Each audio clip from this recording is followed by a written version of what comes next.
पालघर सड़क हादसे में 13 की मौत, सरकार ने संभाली पीड़ित परिवारों की जिम्मेदारी।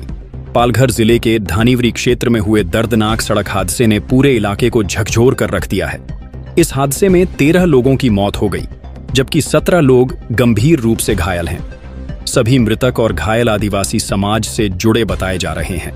घटना के बाद राज्य सरकार ने तुरंत राहत और सहायता कार्य शुरू कर दिए हैं। राज्य के आदिवासी विकास डॉक्टर अशोक उइके ने प्रभावित परिवारों से मुलाकात कर बड़ा ऐलान किया। उन्होंने कहा कि हादसे में जान गंवाने वाले परिवारों के आश्रितों की जिम्मेदारी अब आदिवासी विकास विभाग उठाएगा।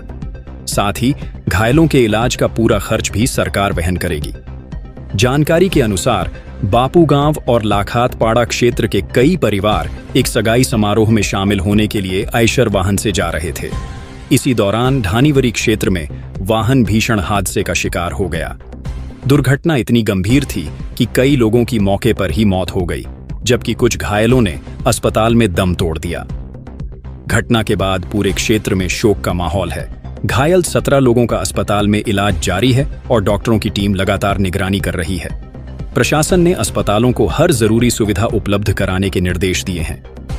मुख्यमंत्री देवेंद्र फडणवीस ने भी घटना पर दुख व्यक्त करते हुए प्रशासन को तेजी से राहत कार्य करने के निर्देश दिए हैं। सरकार की ओर से आर्थिक सहायता देने की प्रक्रिया भी शुरू कर दी गई है। प्रशासन अब प्रभावित परिवारों का सर्वे कर बच्चों की शिक्षा, आर्थिक सहायता और अन्य जरूरतों के अनुसार सरकारी योजनाओं का लाभ पहुंचाने की तैयारी में जुटा है। पालघर से जेपी जायसवाल की रिपोर्ट। दिनांक 18 तारखेला बापूगाव, लाखतपाडा व वांगर्जे येथील आमचे आदिवासी बांधव, आदिवासी कुटुंब साक्षगंधाच्या निमित्ताने आयशर टेम्पोमध्ये बसून जात होते। धानीवरी येथे अपघाती निधन झालं।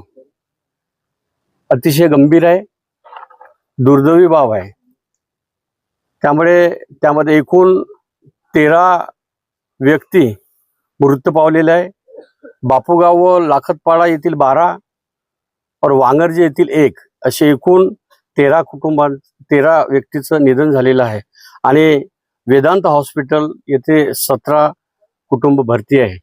कालच मुख्यमंत्री मोदींनी या कुटुंबाप्रती सहानुभूती, प्रेम आणि विश्वास दर्शवून भावना जाहीर केलेली आहे। कल्पना आहे तुम्हाला, तुमच्या माध्यमातून जाहीर सुद्धा झालेली आहे। लवकरात लवकर ती मदत मिळेल। सोबतच हे सर्व कुटुंब जे आहे त्या कुटुंबांना आदिवासी विकास विभाग पालकत्व घेऊन, पालकत्वाची भूमी जबाबदारी स्वीकारून 100% विशेष लक्ष देऊन वेळोवेळी येणारं सहकार्य, वेळोवेळी अडचण ते पूर्ण करण्यास आदिवासी विभाग पात्र ठरेल अशी अपेक्षा करतो। आज अंत्यविधीच्या निमित्ताने या ठिकाणी आमच्या या जिल्ह्याचे सर्व लोकप्रतिनिधी आलेले आहे, आमचे खासदार आलेले आहे, आमचे सर्व पदाधिकारी आलेले आहे, गावकरी बंधू आलेले आहे। निश्चितच सर्वांसाठी अतिशय दुर्दैवी बाब आहे, दुःखदी घटना अशी तरी आपल्याला आता सर्वांना सहन करण्याची शक्ती सर्वांनी प्राप्त केलेली आहे। आणि निश्चितच आम्ही हे कधी अशी घटना विसरणार नाही।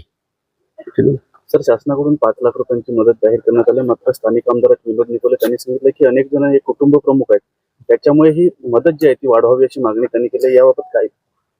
काल मुख्यमंत्री मोदींनी तात्काळ दखल आणि नोंद घेऊन घोषणा केली, याची कल्पना तुम्हाला मीडियाने लोकांना माहीत आहे। आता या व्यतिरिक्त येणाऱ्या अडचणी आहे,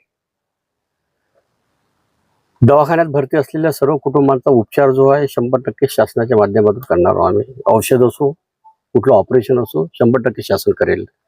आणि या व्यतिरिक्त आमचा समाज आहे आणि त्या समाजाचा आदिवासी विकास विभाग आहे। ज्या ज्या अडचणी येईल वेळोवेळी आम्ही आताच या ठिकाणी येण्याच्या पूर्वी जिल्हाधिकारी, एटीसी, प्रकल्प अधिकारी आम्ही सर्वजण बसलो आणि या सर्व कुटुंबाबद्दल चर्चा केली। कुटुंबाचा ते सर्वे करेल, काय काय अडचणी असेल त्या अडचणी दूर करण्यासाठी आम्ही पात्र ठरू। परंतु वाऱ्यावर कोणाला सोडल्या जाणार नाही, कारण आमचे बांधव आहे, आदिवासी बांधव आहे आमचे, एवढं सांगतो।